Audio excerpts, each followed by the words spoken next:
Fala aí, torcedor do Palmeiras, muito boa noite, seja bem-vindo a mais um vídeo do canal. Temos aqui um corte do Equipe F, a mídia fazendo uma análise do Palmeiras, desse empate do Verdão ontem na Libertadores com o Cerro Porteño. Verdão que ficou no 1-1, poderia muito bem ter vencido a partida, mas o Verdão ficou devendo um pouco aí, né, de futebol. E a mídia também fazendo uma análise, né, falando aí do time da Colômbia que acabou diminuindo o campo e prejudicando o Palmeiras. Então vamos acompanhar aqui o Equipe F, vamos ver o que a mídia tá falando do Palmeiras aqui com o Pascoal, o Zé Elias, Plihal, também o Silas, os demais comentaristas falando do Palmeiras. Deixa o like, se inscreva, ative o sininho das notificações, mas agora bora pro vídeo. Pascoalzinho não gostou do que viu ontem em Assunção, não? Não, mas eu assim, acho que o segundo tempo do Palmeiras foi muito ruim, né? O segundo tempo do Palmeiras foi ruim. Mas eu concordo com o Abel, né? Concordo com o Abel. Na entrevista coletiva, ele não reclamou só do campo. Esse é um fato que está sendo... Esse é um nicho que está sendo explorado por um acontecimento que aconteceu na partida de ontem. Mas ele foi muito lúcido na entrevista ontem. Ele falou que o time perdeu as oportunidades. O time do Palmeiras, vou contar um fato para vocês. O time do Palmeiras teve 60 finalizações para fazer 2 gols. Vocês sabiam disso? 60 finalizações. O que é isso? Falta de qualidade, ou nervosismo, ou incompetência para fazer o gol. 60 oportunidades para fazer 2 gols são oportunidades excessivas para fazer isso. Mas eu sou obrigado a concordar com o Abel. O Abel perguntaram sobre isso, que o time fez um gol aqui, outro gol ali, tem vencido sempre por 1-0 ou por uma margem mínima. Aí ele falou assim, o que falta para o Palmeiras? Ele falou descanso. O time joga toda hora e é o mesmo time que joga toda hora. O que falta para ele? Ele falou descanso. É o que ele acha que o time do Palmeiras precisa dar. O Palmeiras não tem como... você vai descansar contra o Red Bull Bragantino? Não tem como. Aí o Flaco Lopes sai nervoso do campo porque ele está sendo poupado no jogo porque sabe que vai precisar dele, que só tem ele como centroavante. Né? Ontem, o time do Palmeiras decai fisicamente ao longo da etapa complementar e isso é notório. É notório que o time decai até fisicamente na etapa complementar, só que o Palmeiras adotou esse sistema de jogo, de jogar um pouco mais atrás, segurar o adversário, só que o Turbi pegou aquele chute de fora da área e acabou. O Palmeiras poderia ter resolvido o jogo no primeiro tempo. As 2 oportunidades, a do Murilo e a do Alan, eram para resolver o jogo. Mas isso não foi resolvido e o Palmeiras sai com um empate. É ruim empate? Não. O Palmeiras o Palmeiras será a melhor campanha nesse ano? Talvez não.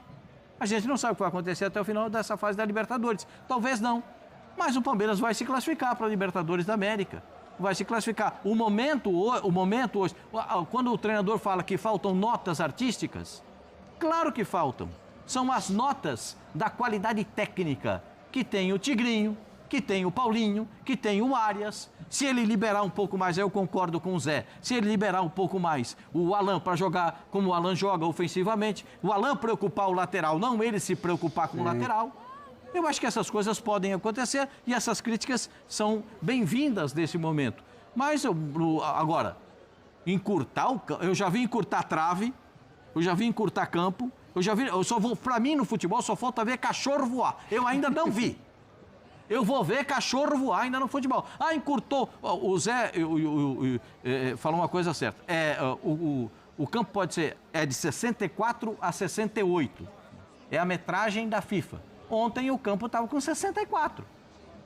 Tá na regra. O que chama a atenção é que originalmente o gramado lá... Esse gramado, esse belíssimo gramado onde estão os nossos companheiros lá, ele tem 105 de comprimento por 68 de largura, porque esse é um campo FIFA. Agora, Zé, a gente vai colocar aí a comparação desse início, porque é um turno da fase de grupos do Palmeiras, que é líder do seu grupo, sim, mas é o pior desempenho sob o comando do Abel Ferreira numa primeira fase de Libertadores. 21, 22, 100%, 23, quase 67%, 24, quase 78%, 100% e 25%, em 26, caiu bastante. É claro que ainda tem água para rolar debaixo da ponte. Mas posso falar uma coisinha? 55,5%, 55,6%. O primeiro jogo na Colômbia,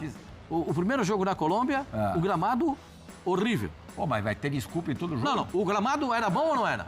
Era horrível, não era? O que foi que aconteceu? Os caras pisavam no campo, o pé afundava, porque a gramada era tipo grama de jardim. Então, Ontem encurtaram o campo. O Palmeiras tem que jogar a Champions League.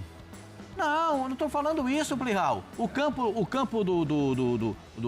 da Colômbia estava em reforma. Levaram o campo para Cartagena, que é um campo pequenininho e que não era muito utilizado. Fizeram lá apararam a grama no modelo, que ela ficou alta. Campo era ruim. O campo era ruim. Fofo. O campo era ruim. Aí Isso ontem... atrapalha, hein? Hã? Isso atrapalha. Mas sempre vai ter adversidade, né? Se tivesse jogado na casa do Júnior Barranquilla, ia ter mais pressão de torcida, poderia ser pior por aquele lado também, por esse lado também. Zé, você queria falar aquela hora que o Pascoal estava falando, por favor. Não, eu queria falar sobre, o Pascoal mencionou, né, e o Abel falou sobre o cansaço. É uma questão de gestão de elenco. Nós temos 2 elencos no futebol brasileiro que podem rodar. O Palmeiras tem problemas no ataque. No resto, nas outras posições, o Palmeiras pode rodar. Tem 2 jogadores de cada posição pelos lados, tem jogador no meio campo. O Palmeiras, se eu não me engano, o Palmeiras no Campeonato Paulista rodou o elenco. Não é que o Palmeiras jogou todos os jogos com o mesmo time, diferentemente de outras equipes que não têm o elenco necessário. Então, assim, não adianta você contratar, montar 2 times se você não coloca para jogar. Então não dá para reclamar desse negócio de cansaço, porque é o calendário, porque se o Palmeiras em abril está reclamando de calendário, está reclamando de cansaço, o que nós iremos falar então? O que irão falar em janeiro, dezembro, em agosto, setembro? É o calendário. O Abel, antes de reclamar de calendário, eu estou falando de uma forma geral, mas o Abel bate sempre nisso, e ontem ele falou de novo, né, sobre o calendário, sobre o cansaço. Ele tem que falar com a Leila, que assinou e aceitou esse tipo de situação. Ou se não, faz o seguinte, abaixa o salário, os times não precisam se comprometer com as televisões, né? Hoje nós temos várias televisões, vários canais, né? E eles fazem a grade, então abaixa o salário. O time... desculpa, é que eu tô com frio aqui. Tá frio mesmo. Tá frio mesmo. Os times hoje jogam tantos jogos assim porque é preciso pagar os salários dos jogadores. É preciso pagar o salário dos treinadores.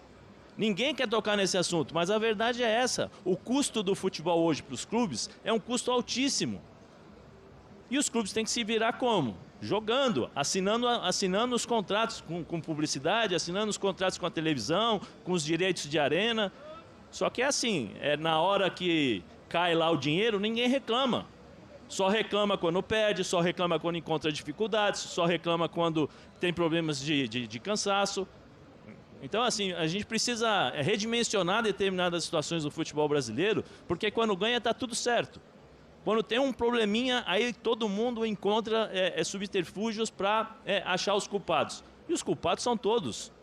São todos que estão envolvidos, porque se nós chegamos nesse ponto de pagar 2 milhões, 3 milhões para treinadores, pagar para jogadores que estão chegando agora, fazer contratos aí para os meninos que são obrigados por causa da lei, né, contratos de 3, 4 anos, pagando um absurdo, e aí você inflaciona, porque você tem que pagar, se você paga para um menino 150, 200, 300 mil reais, você tem que pagar para um jogador mais velho, mais experiente, 600, 700, 800 mil, e aí você tem que jogar. Quarta, sábado, domingo, segunda, terça, quarta, para você poder pagar. Senão, fica devendo. A realidade é essa. Então, precisa parar de reclamar nesse sentido. Mas o calendário é ruim, Zé. Não tem como você olhar o calendário Marcela, e achar que o calendário é ok. Mas o calendário só é feito porque precisa pagar os clubes, Sim, precisa pagar os jogadores. O erro de não rodar a equipe é ok, mas o calendário é ruim. Não tem como a gente não falar sobre. Mas, Marcela, o calendário é o que é porque precisa pagar os jogadores. Sim.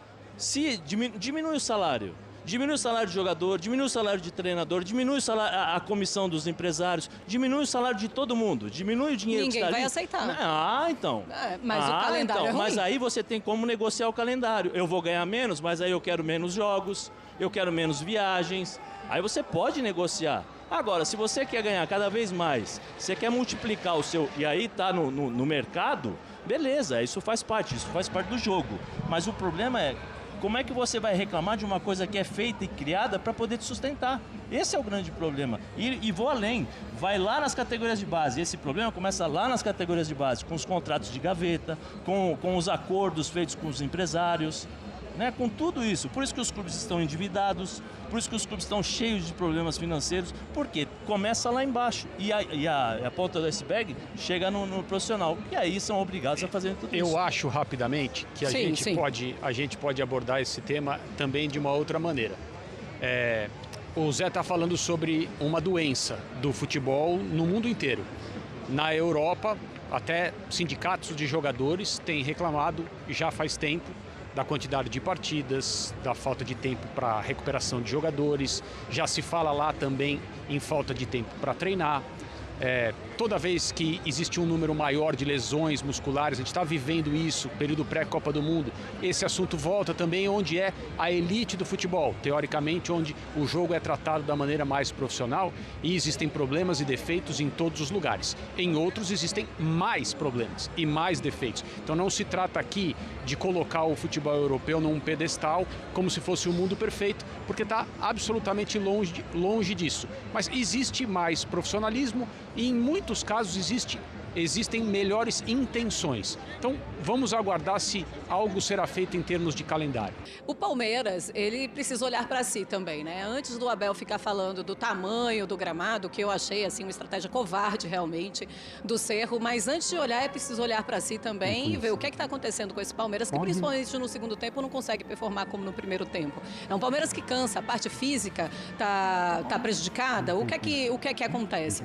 Mas sobre esse campo que está menor, inclusive a gente conseguia ver, né, como era antes e como ficou depois dessa diminuição do gramado. E hoje a Conmebol acabou de soltar uma nota, inclusive, falando que todos os times precisam fazer as medições, informar aos adversários e também a Conmebol o tamanho do seu gramado, lógico, dentro dos padrões que são permitidos, e informar e ficar nos próximos 3 jogos com aquele padrão, com aquele tamanho de gramado. Prejudica, o Abel falou sobre isso, ele deu entrevista, disse que nunca tinha visto isso no futebol, também não me lembro de ter visto nada parecido como isso no futebol. E assim, eu não gosto. Ouvi muita gente hoje durante o dia falando o seguinte, que Furi e também Zé. É do jogo, é uma estratégia, se tá dentro da lei, é legal, tá tudo certo. Achei genial. Eu achei canalice. Fala aí, Plihal. Aliás, Plihal não, que Furi. Bom,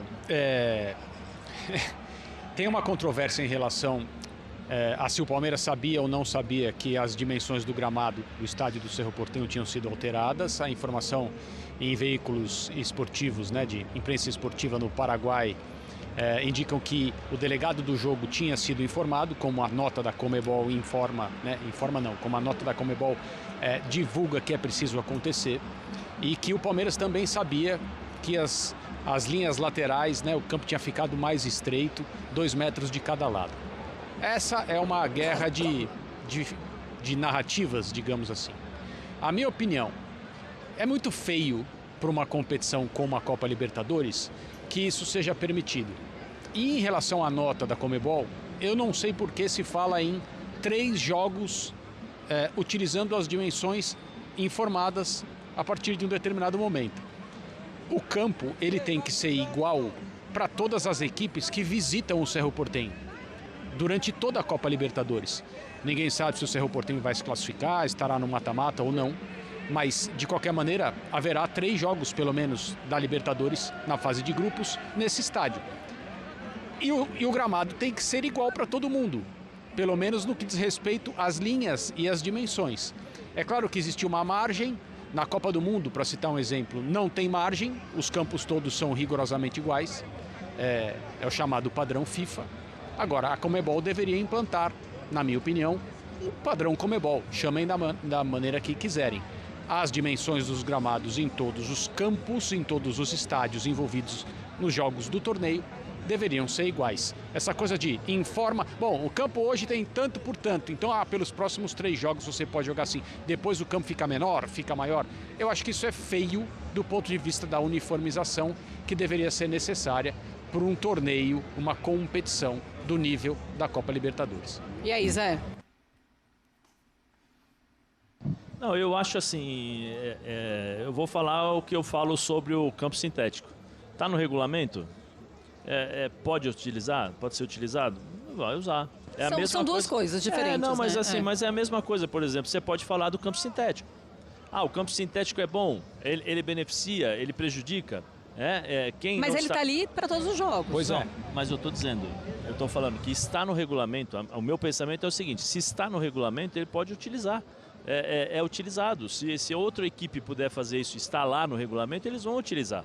É uma questão de moral, ou imoral, ou ilegal. Ilegal não é, né? Então, assim, eu acho que se o Alan tivesse feito o gol, se o goleiro não tivesse defendido, nós não estaríamos falando sobre isso. Né? Nós não estaríamos falando sobre isso, porque o Abel tem por costume, quando Talvez não ganha... Sim, né, Zé? Assim, é que, por enquanto, aqui na nossa conversa, o assunto era esse. Nós não entramos em relação ao que aconteceu no campo com bola rolando. Sim. Eu não acho que o Palmeiras deve atribuir o resultado ruim, a atuação ruim, à questão do gramado.